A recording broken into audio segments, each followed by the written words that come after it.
다 같이 사도신경 하심으로 2022년도 첫 번째 가정과 구역을 위한 영상 예배를 시작하겠습니다. 나는 전능하신 아버지 하나님 천지의 창조주를 믿습니다. 나는 그의 유일하신 아들 우리 주 예수 그리스도를 믿습니다.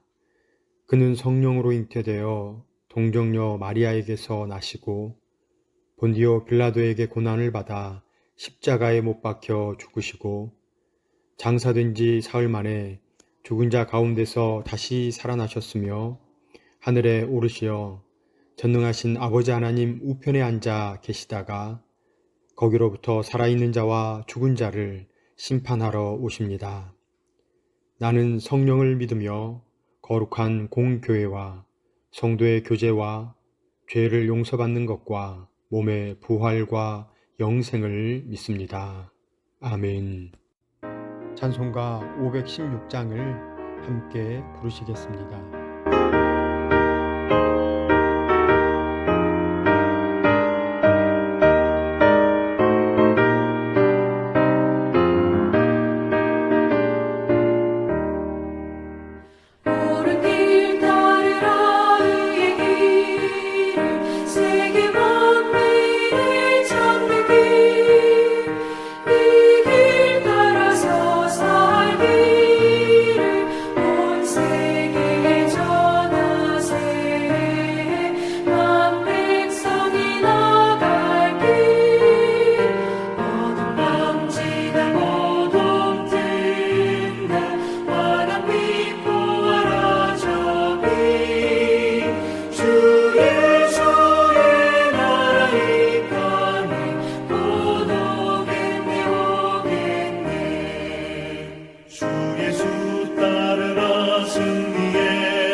각 가정이나 구역의 담당자께서 기도해 주시겠습니다.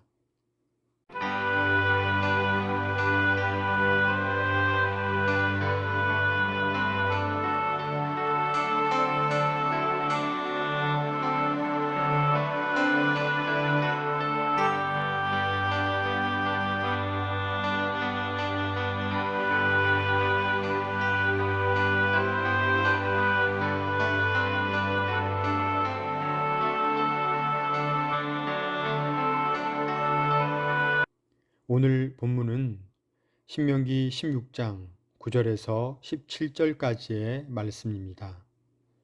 신명기 16장 9절에서 17절의 말씀을 우리 한 목소리로 읽겠습니다.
오늘은 1주차 복음으로 교회를 새롭게 세상을 이롭게라는 제목으로 구역 공과를 함께 나누겠습니다.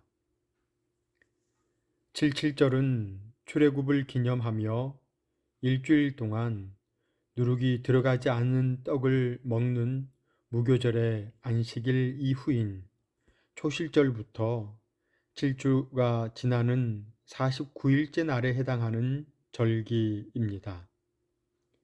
이 절기에는 곡식을 주신 하나님의 풍성한 복을 기념하며 기쁘게 식사를 합니다.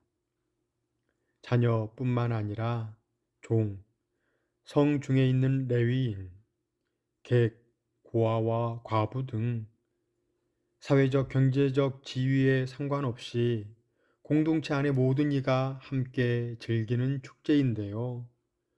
모세오경의 다른 곳에서는 추수의 시작을 기념하는 절기라 해서 맥추절이라고도 하고, 곡식의 첫 열매를 드린다는 의미에서 초실절, 칠칠절이라고도 합니다. 또 신약에는 오순절이라고도 했습니다. 이스라엘 절기는 하나님의 구속 역사를 보여주는 특별한 시간으로 이스라엘을 향한 하나님의 특별한 목적이 담겨 있습니다. 오늘 본문을 통해 하나님께서는 회복과 기쁨, 새로움의 절기인 칠칠절을 지키라 명령하시면서 그 대상을 이스라엘 백성에서 모든 사람으로 확대하셨습니다. 오늘 나누고자 하는 첫 번째는 하나님의 백성은 은혜를 나눠야 한다는 것입니다. 하나님께서는 칠칠절을 지키라고 명령하시면서 자녀, 노비, 성중에 있는 레위인, 객, 고아와 과부와 함께 칠칠절에 참여하라고 말씀하셨습니다. 이는 연약하고 빈곤한 이들이 함께 기쁨을 누리며 마땅히 환대를 받아야 함을 보여줍니다. 왜냐하면 애굽에서 종이며 나그네였던 이스라엘 백성도 하나님의 구원을 입었기 때문입니다. 하나님의 은혜는 이스라엘 백성만을 위한 것이 아닙니다. 하나님의 사랑의 대상은 모든 피조물입니다. 교회라는 공동체만이 아니라 교회 밖의 세상, 사회적 약자, 성별, 인종, 문화를 넘어 모든 피조물은 하나님의 은혜의 대상입니다. 하나님께서는 이스라엘 백성을 통해 모든 민족이 복을 누리기를 원하셨습니다. 나누고자 하는 두 번째는 내 하나님 여호와 앞에서 즐거워해야 한다는 것입니다. 고난의 기간에 함께 식사하고 나누면서 하나님 여호와께서 자기의 이름을 두려고 택하신 곳에서 즐거워할 수 있는 것은 새로운 시작을 기대하고 소망하기 때문입니다. 6월절 예수님의 성만찬과 십자가의 고난과 희생, 그리고 77절 곧 오순절 성령님의 강림으로 교회가 탄생해 새로운 소망의 시대가 열렸습니다. 교회는 모든 물건을 통용하고 재산과 소유를 팔아 궁핍한 이들의 필요를 따라 나누었습니다. 세상은 교회를 구별해 그리스도인이라고 일컫기 시작했습니다. 이렇듯 교회는 살아계신 주님으로 날마다 새로워지고 나아가 세상을 이롭게 하는 축복의 통로입니다. 우리가 교회라는 테두리 안에서만 사랑을 나누지는 않았는지 되돌아 보아야 합니다. 우리가 우리 교회라는 공동체성을 강조하다 보면 이웃인 세상을 바라보지 못하는 실수를 범하기도 합니다. 그래서 복음은 세상에서 실천하고 세상에 전해야 합니다. 또한 복음의 대상을 모든 세상으로 확대하면 교회와 세상이 어떻게 바뀔까요? 복음은 교회에만 주어진 것이 아닙니다. 복음은 공공성을 가집니다. 하나님의 은혜는 모두에게 주어졌습니다. 교회가 이 사실을 깨닫고 실천한다면 교회는 새로워질 것입니다. 나아가 세상을 진정으로 이롭게 하는 길이 될 수 있습니다. 하나님께서 사랑하시는 성도님들, 예수 그리스도의 복음으로 교회가 새로워지며 세상을 이롭게 하시는 사천읍의 가정과 구역원 모두가 되시기를 주님의 이름으로 축원합니다. 기도하겠습니다. 사랑의 하나님, 한 해를 하나님께서 주신 은혜로 살아가게 하시고 각각 소속된 구역으로 부르셔서 좋은 것을 나누게 하시니 감사를 드립니다. 하나님, 하나님의 은혜를 받은 우리가 세상을 섬기며 나아가게 하여 주옵소서. 원하옵기는 하나님의 은혜가 필요한 모든 사람에게 기쁜 축제의 소식이 들리게 하시고 하나님의 마음을 품어 종과 고아와 과부를 기억하고 나누고 베푸는 은혜의 삶을 살아가게 하여 주옵소서. 또한 세상의 연약한 자를 주님의 이름으로 섬기고 은혜의 복음을 기쁨으로 전하는 축복의 통로가 되게 하여 주옵소서. 예수님의 이름으로 기도드립니다. 아멘. 2022년 새해 첫 주 구역원들과 기도의 제목을 나누시고 한 주간 구역원들을 위해 기도해 주시기 바랍니다. 올 한 해도 주님의 은혜와 평강이 사천읍의 가정과 구역원 모두에게 있으시기를 간절히 소망합니다.